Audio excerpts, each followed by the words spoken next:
I give the floor to Pakistan. Thank you, thank you, Mr. Chair. Pakistan would like to align itself with the statement delivered by the distinguished permanent representative of Italy on behalf of the Uniting for Consensus group. Let me start by thanking you, Ambassador and Chair, for convening this sixth meeting of the IGN and for circulating the revised co-chairs elements paper. We would like to greatly acknowledge your splendid stewardship of the work of the IGN during the 79th session of the General Assembly. During the course of the year, we have engaged in constructive and frank discussions on both the areas of convergence and divergence. I would like to underscore that the elements paper reflects the Chair's understanding of the convergences and divergences among member states on the issue of Security Council reform and may serve as a working reference to identify further convergences and common ground while maintaining the official positions of various groups and states. We believe that if adequate time had been provided to reflect on this paper, a more informed discussion could have taken place. I would like to make the following observations in my national capacity. One, on the introductory part of the elements paper, which refers to the Pact for the Future, we are of the view that a correct interpretation of the Pact should have been reflected. The suggested tone from the referred document should not be interpreted or converted to some language or a proposed line of action as some definitive course of future approach that does not correspond to the Pact for the Future. And this brings me to the next point.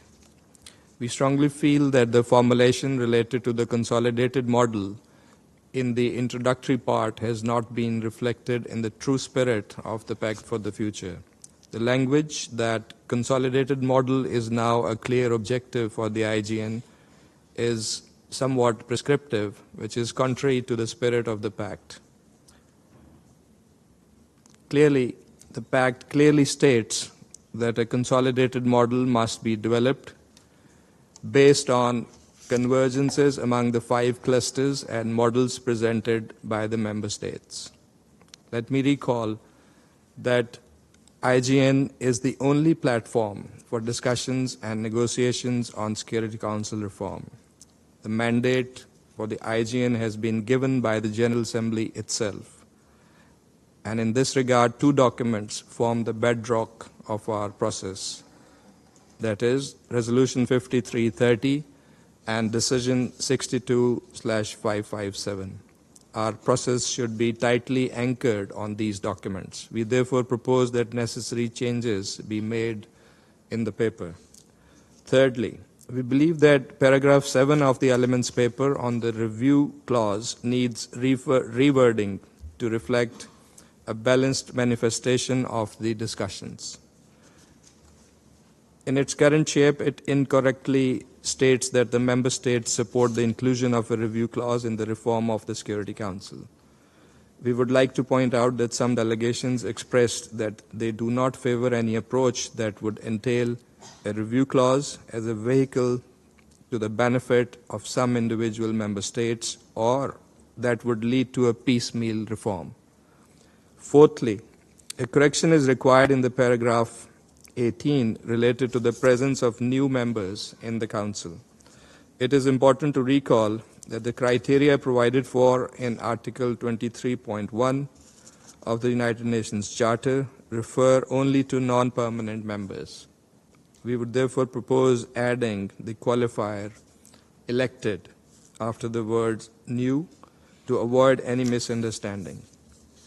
Fifth, under the divergences in section 1 of the paper, we would like to highlight that besides the UFC, the African and the Arab groups, which you have mentioned in your paper, there are several other individual member states, including some permanent members, who have advocated that a prior agreement should be reached on the principles of the reform before proceeding to text-based negotiations. any precipitate move to the so-called text-based negotiations will be detrimental to the progress we have made in expanding the areas of convergence. Sixth, on the categories of membership, we strongly suggest modification of the language that says a significant number of delegations argue that the enlargement should include expansion in both the permanent and non-permanent seats. This is based on faulty arithmetic and logic, as many states have yet to express their positions, and some countries that have expressed their views belong to more than one group, thus making it inappropriate to use the word significant. Besides, different variations or characteristics of permanent seats are being advanced that do not reflect common position or same understanding. They cannot obviously be lumped together. Seventh, we acknowledge that there has been overall agreement on the need for equitable representation of certain cross-regional groups. However, while listing them in the elements paper, a footnote has been added stating that OIC is a faith-based organization. Let me clarify that OIC is the second largest organization after the United Nations, which has called for its due intergovernmental representation in a reformed Security Council. We note that the Pact for the Future, while mentioning the issue of representation of cross-regional groups, does not label any organization as faith-based. Last, we need to accurately reflect the differences in approach about the permanent seats between countries which seek the seats for themselves and the African desire for adequate representation, which is a demand on behalf of the entire continent endorsed by the African Union. We view the African desire for 2 permanent seats on the Council as being distinct from the claims of 4 members to individual permanent seats for themselves in their national capacity without reference to or agreement within their respective regions. We see the proposal of the African group as the claim of a region to have the final word on its own destiny. There are nuances and distinctions between positions that must be taken into account. Mr. Chair, whereas for decades the vast majority of UN member states have held the considered view that the paralysis and inaction in the Council and the issues surrounding transparency and democratic decision-making in the Council are due to the permanent members, who, being unaccountable to the general membership, always keep their individual interests in the forefront. Now that we can address these problems by adding more such individual permanent members defies logic.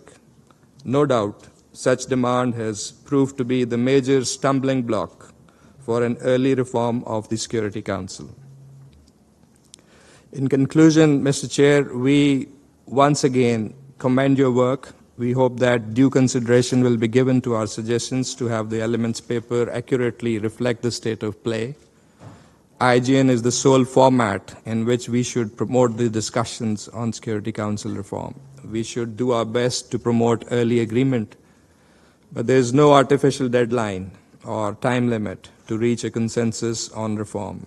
A conclusion depends on when we can get an agreement on a proposal which enjoys the widest possible political agreement of member states. I thank you.